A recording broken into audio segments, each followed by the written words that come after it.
Estamos con nuestro entrevistado del día de hoy, estamos con Santiago Frachina. Contanos, Nahuel, ¿quién es Santiago Frachina? Bien, Santiago Frachina, compañerazo, es secretario general de ANSES, licenciado de Economía en la UBA, posee 2 maestrías, una en Sociología Económica de la UNSAM y otra en Historia Económica y de las Políticas Económicas de la UBA, o sea, un tipo muy formado. En el ámbito de la educación se desempeña como docente en la Universidad de Buenos Aires, en la UBA, y es director de la licenciatura en Economía de la UNDAB. O sea, un tipo que para hablar de números es el especial indicado para hablar de números, y hoy ocupa un cargo muy importante en uno de los... Sí. Igual una relación, porque es una debilidad, cuando es un error asociar la economía con los números. La economía es una ciencia social y es una ciencia súper política. Buenísimo. Hay toda una movida en la historiografía económica que justamente quiso despolitizar la economía haciéndola una ciencia de números, y que es justamente lo que no es. Ahora le vamos a preguntar a Santiago Frachina qué piensa acerca de si la economía se puede hacer con números o... Se hace con números, pero hay que tomar decisiones que afectan a intereses y por tanto es política. Es una ciencia social. Buenas noches, Santiago, ¿cómo estás? ¿Nos escuchás? ¿Cómo le va? Sí, yo los escucho bien. ¿Ustedes? Sí, perfecto. Bien, Santiago. ¿Cómo le va? Un saludo grande. Buenas noches a todos. Bueno, sos un privilegiado, hoy en día estás saliendo en nuestro programa de radio, no, mentira. Queríamos preguntarte, estás ocupando un cargo muy importante en uno de los organismos que en esta pandemia están teniendo un rol vital, que es sostener a los que se están cayendo del mapa, podemos decir, debido a los efectos de esta pandemia. Contanos cómo es ese desafío y qué significa para ustedes estar trabajando en ese tema.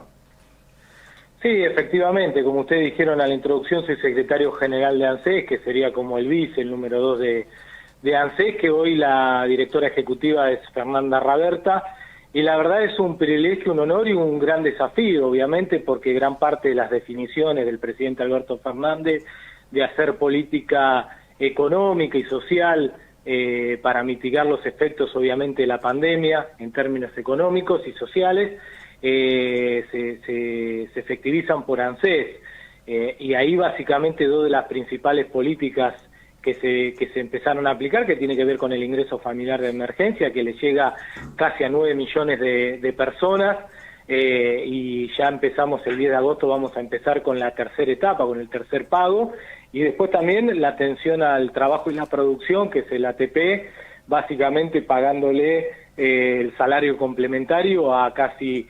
250.000 trabajadores registrados, con lo cual son las 2 políticas económicas, desde mi perspectiva, más importantes que Alberto Fernández ha definido aplicar y que se terminan efectivizando, como decía anteriormente, de ANSES.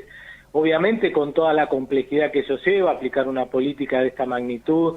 El IFE cada vez que se paga son 90.000 millones de pesos que se tienen que depositar a, como dije, casi 9 millones de personas.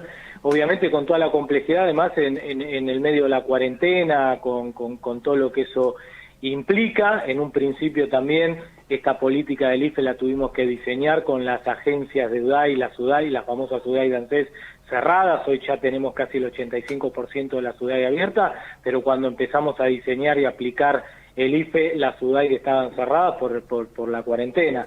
Así que nada, muy contento, trabajando mucho, y más que contento, tomándolo como un gran desafío.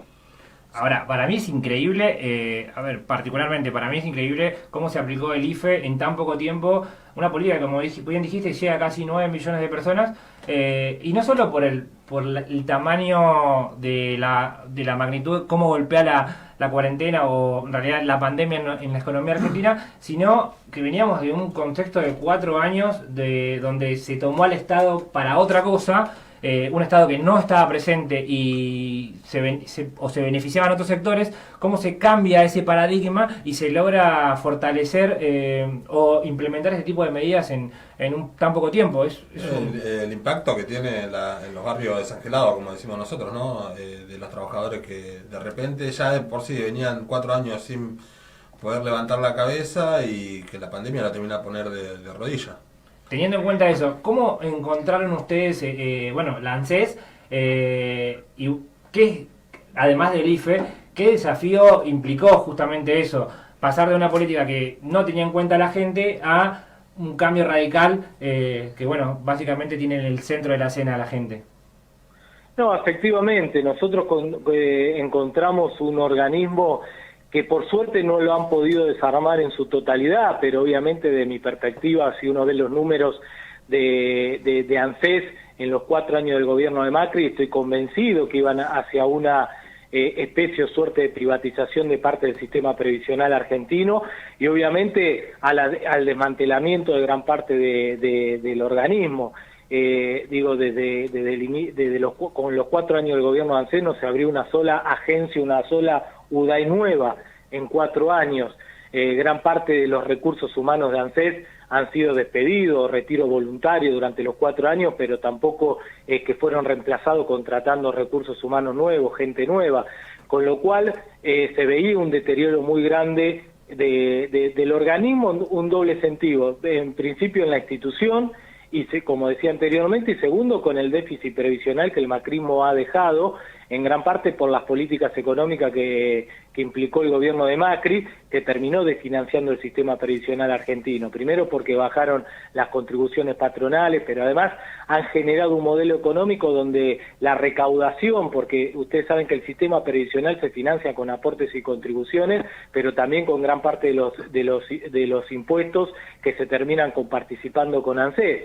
El modelo económico de Macri, que era un modelo de desindustrialización de la economía argentina, que generaba cada vez más desempleo, que generaba cada vez más trabajo no registrado, bueno, implicaba que eso iba a un permanente desfinanciamiento del sistema previsional argentino, por eso en el 2019 fue el déficit previsional más alto de los últimos años, con lo cual nosotros encaramos y asumimos el organismo en esas condiciones y a los pocos meses empezó la pandemia y a los pocos días la cuarentena y así todo tuvimos que aplicar, como decía anteriormente, las principales políticas económicas para morigerar los efectos económicos y sociales de la pandemia, con lo cual fue un desafío también muy importante, obviamente gracias también a los trabajadores del organismo que toman como propio ANSES y que lo viven de esa manera. Primero no se logró desmantelar en su totalidad ANSES durante los 4 años del gobierno de Macri, pero también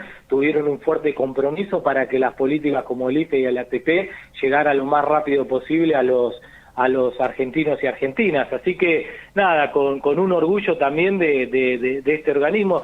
Tenga presente que ANSES es un organismo que te acompaña desde el primer día, desde que apenas nacés hasta el último día de tu vida.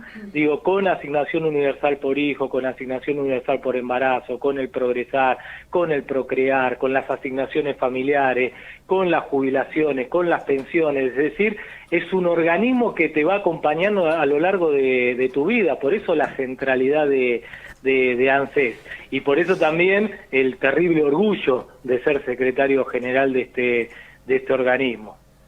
Bien, la verdad que no lo dudo, y la verdad que nosotros estamos muy orgullosos también de ese tipo de políticas.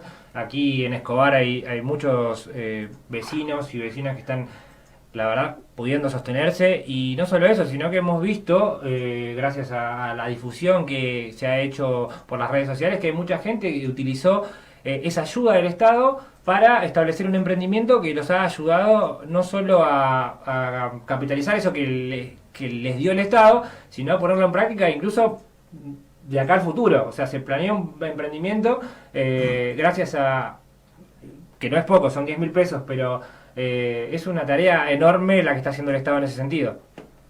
Sí, efectivamente, nosotros tenemos ejemplos que nos llegan permanentemente al organismo, de microemprendimientos de alguien que se puso una pizzería, otro que se puso una verdulería, es decir, nos llegan permanentemente ejemplos de gente que ha utilizado el IFE para ponerse un microemprendimiento, para poderse sostener no solo en la coyuntura de la pandemia, sino también como un microemprendimiento como proyecto de vida.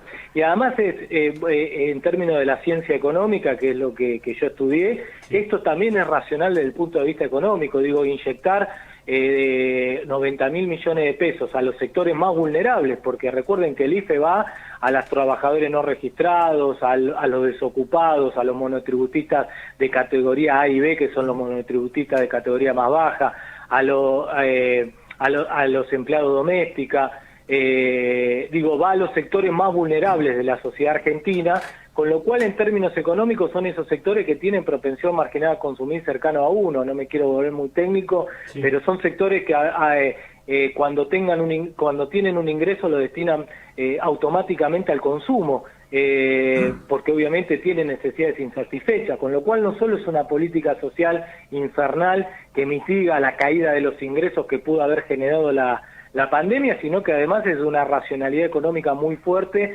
porque obviamente eso va automáticamente al consumo, y ustedes saben que el consumo es el motor de cualquier política de crecimiento que uno quiera aplicar, porque si hay consumo los comerciantes venden más, si los comerciantes venden más le compran más a los proveedores, si los proveedores venden más aumentan la producción, generan puestos de trabajo, con lo cual es una política muy interesante en términos sociales, pero también de una racionalidad macroeconómica también importantísima, con lo cual también mitiga los efectos de la crisis económica que la pandemia está generando, y repito, no solo en la Argentina, sino que esto es a nivel mundial.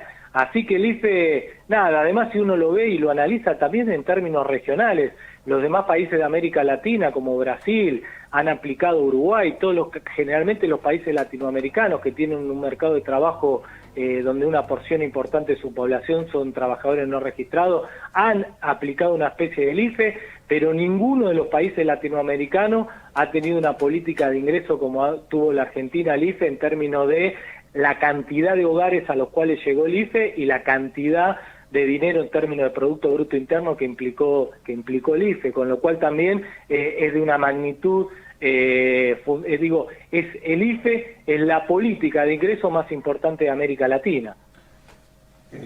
Santiago, mira, justamente apuntaba a eso que empezaste a hablar vos, que del ANSES, no solo como un organismo de prestaciones sociales que le ayuda a los sectores más vulnerables y a cumplir derechos de los trabajadores activos o sin trabajo, sino también como herramienta de política económica, como herramienta de dinamizador de la economía, pero también como forma de intervenir en el mercado, forma que tiene el Estado de intervenir en el mercado, sobre todo a partir de 2009, con la estatización la recuperación de los fondos que antes administraban las AFJP, y por eso quería preguntarte, por un lado, por el Estado, después de 4 años de macrismo, del Fondo de Garantía de Sustentabilidad, que digamos son los recursos que sustentan a largo plazo el sistema previsional, pero también sirven para financiar políticas sociales e instrumentos de política económica. ¿Cuál es el estado hoy del Fondo de Garantía de Sustentabilidad? Sí, efectivamente, número más o menos, el Fondo de Garantía de Sustentabilidad en términos de dólares cayó un poquito más del 50% durante los 4 años del gobierno de Macri. O sea que la plata de los jubilados, eso que siempre, el latiguillo que tenían ellos, mermó un 50% durante el gobierno de Macri. Sí, un poquito más del 50%. Alrededor nosotros le dejamos casi 65.000 millones de dólares y nosotros nos encontramos con un fondo de garantía de sustentabilidad, te digo, aproximadamente de 29.000 millones de dólares, con lo cual esa gestión del gobierno de Macri, que se vendía ante la sociedad como una gestión eficiente desde el punto de vista económico, vieron como un fondo de garantía que lo pulverizaron más del 50% en cuatro años. Digo, también de financiar un fondo de garantía, que es una parte importantísima, como vos decías, del organismo como ANSES.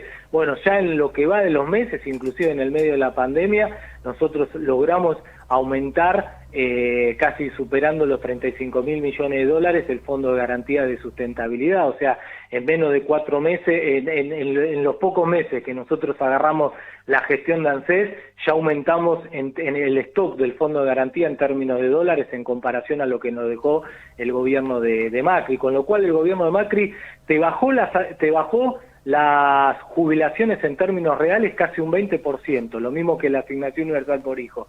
Te aumentó el déficit previsional, casi que nosotros lo habíamos dejado en el 2015 en una situación de equilibrio, te dejó en el 2019 con el déficit previsional más importante de los últimos años, y te bajó el Fondo de Garantía de Sustentabilidad más del 50% en términos de dólares, para ver la gestión desastrosa que tuvo el gobierno de Mauricio Macri en el sistema previsional y en ANSES en particular.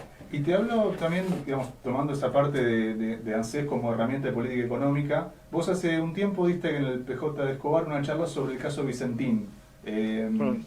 Quería preguntarte sobre, bueno, en general, el concepto de la intervención del Estado en el mercado como mecanismo para regular la distribución de la riqueza, el funcionamiento, y como militante, ¿cuáles crees que son vos, que son hoy, las condiciones políticas para una intervención mayor del Estado en el ciclo económico? Es decir, el caso Vicentín se dio, digamos, todos creíamos que era una excelente medida, que es una excelente medida, pero se suscitaron, digamos, condiciones políticas por las cuales hubo que reevaluarla. Como militante, ¿cómo pensás que son las coordenadas políticas para una mayor intervención del Estado en el ciclo económico? No, yo creo que es el momento. Digo, si algo tuvo de positivo la pandemia, y eso es lo que, desde mi perspectiva, es que se vuelve a discutir, se vuelve a poner en tema de discusión el papel del Estado en la economía, así como pasó en la crisis de 1929, que fue la peor crisis del sistema capitalista de producción y que apareció lo que se llamó después el keynesianismo, que también puso como un rol positivo la intervención del Estado. Pasa exactamente lo mismo ahora. En todo el mundo, no solo acá, digo, para tener una idea, la semana pasada la Unión Europea armó un fondo económico, el fondo económico más importante de la historia de la Unión Europea para poder intervenir y mitigar los efectos de la crisis en Europa de la pandemia. Digo, no es solamente una discusión que se está dando en la Argentina, sino a nivel mundial. Se están poniendo en discusión dos cosas. Una, nuevamente el papel del Estado, y yo creo que ahí el rol del Estado es fundamental. Inclusive en economías como la Argentina, que son economías periféricas, como toda América Latina, mucho más importante el rol del Estado que en Europa, porque como yo sostengo, como creo que planteé en esa charla, es que Argentina no solo necesita crecer, sino que necesita desarrollarse, y eso es una gran diferencia con respecto a las economías que ya son desarrolladas, con lo cual, economías que además de crecer necesitan desarrollarse, necesitan un mayor intervencionismo del Estado en sus economías, porque necesitan transformar la estructura económica de sus países, con lo cual se pone en discusión el papel del Estado, y yo creo que cada vez, digo, hay muchos, yo digo, la mayoría de los empresarios que están recibiendo ATP en algún momento deberían estar en contra de la intervención del Estado, pero hoy están recibiendo el ATP y obviamente no dicen nada. Muchos de esos, seguramente esos empresarios que hoy están recibiendo ATP, cuando se hizo la asignación universal por hijos, se habrán opuesto diciendo... claro, pero hoy están recibiendo el ATP del Estado argentino también, con plata de todos los argentinos, y no están diciendo nada. Con lo cual, digo, me parece que se empieza a valorizar de vuelta el papel del Estado, como creo yo que pasó también en la crisis de 1929, y que después vino la creación de los famosos estados de bienestar, pero también se pone en discusión el tema de la distribución del ingreso, que me parece que es central, no solo con el debate del impuesto a las altas riquezas, sino estamos viendo cómo en el medio de la pandemia está aumentando el patrimonio de algunos grupos de empresarios, que en el medio de que toda la economía se está viniendo abajo, repito, no solo en la Argentina, sino a nivel mundial, donde esto está generando una crisis social, aumento de la pobreza y desocupación, de vuelta, repito, en todo el mundo, bueno, hay grupos económicos muy concentrados que aumentaron su patrimonio y su tasa de rentabilidad. Entonces, de vuelta se pone en discusión la distribución del ingreso a nivel la injusta distribución del ingreso a nivel mundial. Por eso, repito, si algo tuvo de positivo toda esta situación y está teniendo es ese debate que se está transformando en un debate central acerca del papel del Estado en la economía, que en mi perspectiva es central, y repito, en economías periféricas como la nuestra, que necesitamos ir hacia un camino de desarrollo, y ese desarrollo necesita un proceso de reindustrialización de nuestra economía, de generación de puestos de trabajo, de mejor distribución del ingreso, y una rediscusión de cómo debemos tener una justa distribución del ingreso. Y eso me parece que es central en proyectos nacionales y populares como los que encarnamos nosotros. Y hablando de eso, digamos, de una herramienta redistribuidora, se está hablando de proyectos, si bien por ahí excede un poco a ANSES, está vinculado con las prestaciones de ANSES, un proyecto de renta básica universal. ¿Cuál es tu posición al respecto? ¿Cómo crees que se puede implementar? ¿Cómo crees que se puede financiar? Sí, esto primer punto importante, que es una discusión que no solo se está dando en la Argentina, sino, repito, se está dando en todos los países del mundo. La necesidad del Estado garantizar un ingreso al conjunto de la población. Después hay que discutir las particularidades. Yo estoy más convencido que hay que asociar esos ingresos al trabajo. También se está hablando de un proyecto de trabajo mínimo garantizado. Entonces me parece que nosotros no tenemos que abandonar la idea de la sociedad de pleno empleo. Yo sé que en esta coyuntura es más difícil, yo sé que también con el proceso de tecnificación y con la globalización financiera, poner en el centro la sociedad de pleno empleo es mucho más difícil, pero me parece que nosotros no tenemos que abandonar la bandera de que todos los argentinos tienen que tener un trabajo y un trabajo digno. Me parece que sí, o sea, hay que ver cómo se reconfigura este ingreso familiar de emergencia. Obviamente también hay que asociarlo en términos presupuestarios. Es imposible que un Estado donde además está cayendo fuerte la recaudación tributaria pueda financiar 90.000 millones de pesos todos los meses. Pero bueno, hay que rediscutir cómo se reconfigura el IFE, qué forma toma, y me parece que, entre otras de las discusiones, me parece que hay que ver cómo lo llevamos a un esquema de trabajo mínimo garantizado y obviamente en forma progresiva, pero está claro que después del IFE no puede ir la nada, porque obviamente el IFE también ha demostrado la fuerte vulnerabilidad social y la fuerte inequidad de la sociedad argentina, sobre todo después de 4 años del gobierno de Macri, con lo cual hay que crear un dique de contención para la población más vulnerable. Pero me parece que es eso que estaba diciendo anteriormente, dentro de la discusión del papel del Estado que se vuelve a dar y que está en todos los debates, dentro de la discusión de cómo podemos ir hacia una mejor distribución del ingreso, un punto particular es la discusión de la renta universal, del ingreso universal, o esto del trabajo mínimo garantizado, que es lo que se viene. Sí, recién pensaba cuando hablabas de los empresarios o incluso personas de clase media que están en contra de la intervención del Estado hasta que les favorece. También pensaba incluso en Estados-nación, en gobiernos que están a favor del liberalismo hasta que hay una crisis e inyectan miles de millones de euros o de dólares en sus mercados para reavivar su economía. O sea, cuando las papas queman somos todos keynesianos. Sí, es que eso es claro. Cuando hay una crisis económica, todos van a pedirle intervencionismo al Estado. Yo creo que en las crisis sí el Estado tiene que intervenir más, pero el Estado tiene que intervenir además en las épocas de crecimiento. Me parece que siempre el Estado es fundamental y siempre tiene un papel que hacer en la economía. Esta discusión se dio por primera vez fuertemente, como decía anteriormente, en la crisis de 29. Digo, el concepto de Adam Smith, y esto siendo más a teoría económica, era el famoso concepto de la mano invisible, donde Adam Smith había planteado en 1776 con su famoso libro Causas y Consecuencias de la Riqueza de la Nación, un gran libro donde da origen a la ciencia económica. El planteo de él era que los intereses individuales coincidían con los intereses generales y por lo tanto no era necesario que el Estado intervenga. Solamente le daba un rol en algunas cuestiones como justicia, defensa externa y alguna intervención en infraestructura, inclusive en educación y salud, decía Adam Smith. En todo aquello que el mercado no puede garantizarlo debía hacer el Estado. Pero el concepto que el interés individual coincide con el interés colectivo era la base del concepto de mano invisible de Smith.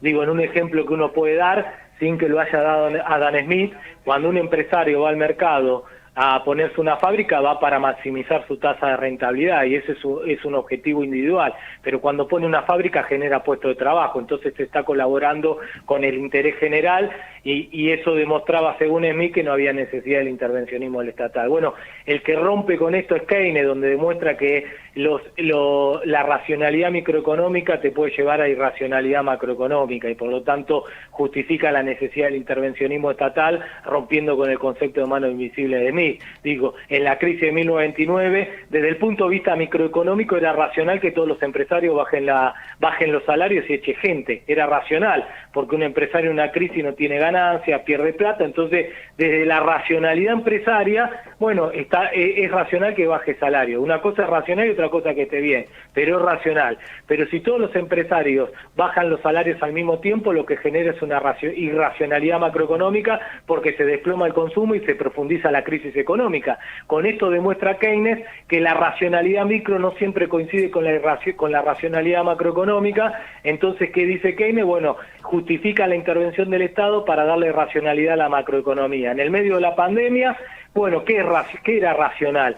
Que todos los empresarios empiecen a echar trabajadores, que todos los empresarios empiecen a bajar salarios, pero eso te iba a llevar a una irracionalidad macroeconómica donde lo único que ibas a generar es una profundización de la crisis económica y social. Y por eso, ¿quién le está dando racionalidad a la macro? El Estado Nacional con el IFE y con el ATP. Y por eso ahora todos necesitan del intervencionismo estatal y todos lo justifican. Pero esto tiene que ser un consenso nacional de que este intervencionismo estatal además tiene que ser en el mediano y largo plazo, no solo para sacarnos de los efectos económicos y sociales de la pandemia, sino para llevarnos a un estadio de mayor desarrollo nacional para generar industrialización, como decía anteriormente, con generación de puestos de trabajo, inclusión social y una mejor distribución del ingreso. Santiago, bueno, muchísimas gracias por el tiempo, muy enriquecedora la charla. Sí. Está bueno que podamos hablar en medios de comunicación. Aparte, Santiago, esta última parte que nos dejás es casi una herramienta para los que caminamos el barrio, qué sé yo, digamos, para llevar la discusión Digamos, me da un poco de vergüenza la autorreferencialidad, pero acá te contamos, Santiago, que somos un grupo de compañeros que tenemos un grupo de militancia, que hemos emitido textos, publicado textos en nuestras redes sociales sobre estos temas, justamente el aporte keynesiano de la lógica macroeconómica, tratar de desmitificar un poco los apotegmas liberales de que la emisión genera linealmente inflación. Bueno, es un tema que nosotros frecuentamos mucho, así que nos interesa mucho. Espero que a nuestra audiencia, de hecho estamos viendo que nos sigue también, así que están muy interesados, y por lo tanto, si queremos preguntar si más adelante podemos volver a comunicarnos con vos. Sí, por supuesto, y para mí es un placer, un orgullo cuando ustedes necesiten, y también para acotar y para seguir debatiendo, nosotros no necesitamos un Estado keynesiano, necesitamos más que keynesianismo, porque el keynesianismo es una teoría del crecimiento. Keynes escribió para los países que ya eran desarrollados para que pudieran salir de la crisis de 1929, y los países desarrollados como Estados Unidos y la Unión Europea lo único que necesitaban era crecer. El keynesianismo es una teoría del crecimiento, nosotros necesitamos desarrollo, con lo cual es mucho más complejo que el keynesianismo, y por eso ahí hay que empezar a reivindicar un poco a los estructuralistas latinoamericanos, más allá de algunos que tenían una visión política contraria a lo que uno sostenga, pero que era una teoría que era pensada de la periferia para la periferia, y para solucionar los problemas de la periferia, que son mucho más complejos que los problemas económicos que tienen los países centrales, con lo cual ahí ya no solo necesitas keynesianismo, sino que necesitas un Estado mucho más intervencionista que el keynesianismo, porque necesitas seguir hacia un modelo de desarrollo que no alcanza con crecer nada más. Sí, el keynesianismo sería el primer paso. El tema es que justamente si das un pasito chiquito en términos de keynesianismo, si te saltan los sectores más concentrados y más privilegiados a la yugular. Estoy de acuerdo. Ese es el tema, digamos, de la batalla política. Santiago, de nuevo, muchísimas gracias por tu aporte, y bueno, estaremos en contacto para futuras entrevistas, si te parece. Dale, un placer, un orgullo salir en el programa de ustedes y a disposición para lo que necesiten, y un abrazo grande a todos. Gracias, Chao, Santiago. Que estés bien. Vamos a una tanda y ya volvemos.